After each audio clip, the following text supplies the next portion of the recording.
Since its inception in 2004, the Caribbean Community Climate Change Center has delivered climate change adaptation solutions to member states of the Caribbean Community CARICOM. It is the responsibility of the Deputy Director and Science Advisor, Dr. Ulrich Trotz, to chart the center's and the region's course in finding and pursuing science-based options.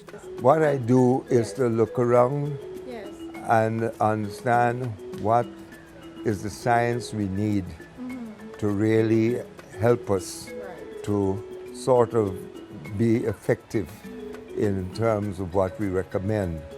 I also look around the region to see what capacity we have to provide that science. So our role basically is not to generate that science, but to facilitate the production of the science by our partners who have that mandate and who have that capacity. Hence the Climate Studies Group at Mona, the Computer Studies Group at Cave Hill, the University of Suriname, the Institute of Meteorology in Cuba.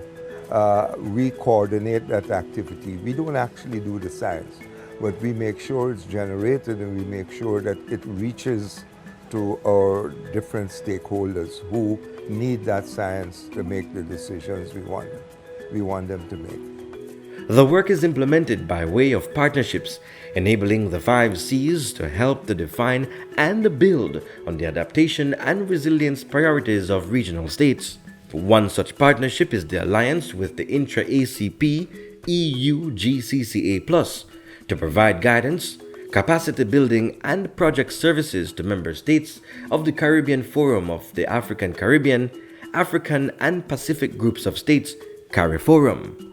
Between 2011 and 2015, the intra-ACP EU GCCA+ funded several initiatives to the tune of 8 million euros.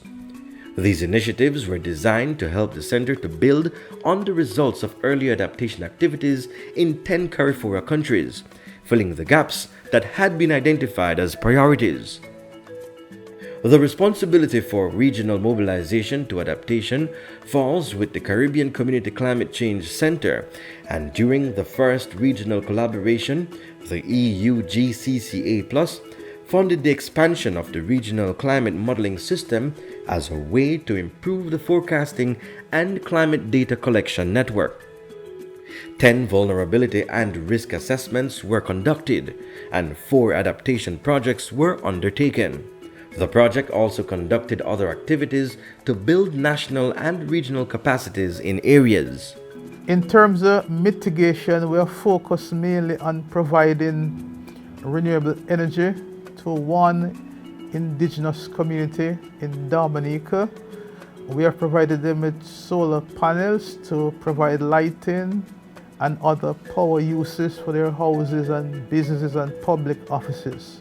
What we have done is to provide support to the climate scientists to do research in the use of regional climate models to help do projections as to what the climate in the Caribbean will be in 2030, 2050, and 2070. Data notes were also added to expand the capacity of the Regional Clearinghouse, an online repository of regional-specific climate change research and information, which has become the go-to for researchers seeking information on the Caribbean. We have also helped the countries to establish data nodes where they can store and provide access to climate-related data. This has focused mainly in 5 countries: in Jamaica, Belize, St. Kitts, Suriname, and Antigua and Barbuda.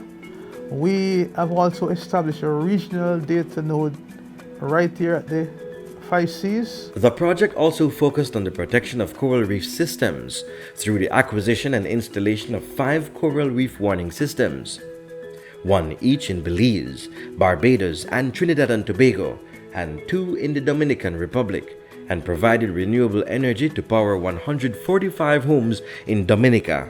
We have invested $700,000 approximately to provide 54 automatic weather stations, and these have been distributed amongst the 16 countries, and the distribution criteria is normally the size of the country so that we cover as much geographic area as possible. The countries with the most stations are Cuba and Suriname, of course, and Belize also got a reasonable number of stations as well. 4 adaptation pilot programs were carried out in Barbados, Belize, Grenada, and St. Lucia. The idea was to look at an existing, what you may call a cottage industry, where the Flowers Bank Community Group produces cocoon oil the traditional way, but to take that to a commercial level where that oil has the potential to be a source of biofuels. There are other products, as we mentioned earlier, such as the charcoal and the meal that comes from the cocoon, because that is high protein value and is suitable for chicken and animal feed. So that's the background. I understand where it came from as a renewable energy project. Original facility, the existing one that the Flowers Bank Community Group uses to produce the oil the traditional way, was actually established with support through the Global Environment Facility Small Grants Program that the UNDP administers. The project also received funding from the Belize Rural Development Program at the same time. The value of that investment was somewhere in a range of about $250,000 Belize dollars. The investment that is being made by the center is about $300,000 US and builds on that factory, taking it up to a level where it can produce or process 5 tons of cocoon nuts per day. Training and vulnerability assessments were also critical aspects of the project. So we trained people in installation of weather stations. We trained people in climate risk management through our Sea Coral tool. We have also focused on training in biophysical model, the uses of these to help predict what the adaptation issues will be. And we have recently assisted all the countries to generate capacity to prepare their INDCs. The sectors that we focus on were mainly water, tourism, and agriculture. And here we have invested almost $2 million in adaptation pilots in the region. In Barbados, for example, we have assisted the Barbados Water Authority to use renewable energy to power their pumping station, and this has significantly reduced the cost of producing water. And we are hoping that this is reflected later on in the tariff that they charge the consumers. A similar situation occurred in Belize, where we assisted the Belize Water Services Limited to use the solar systems to help power their reverse osmosis plant, and this has significantly reduced their cost of production by more than 50%.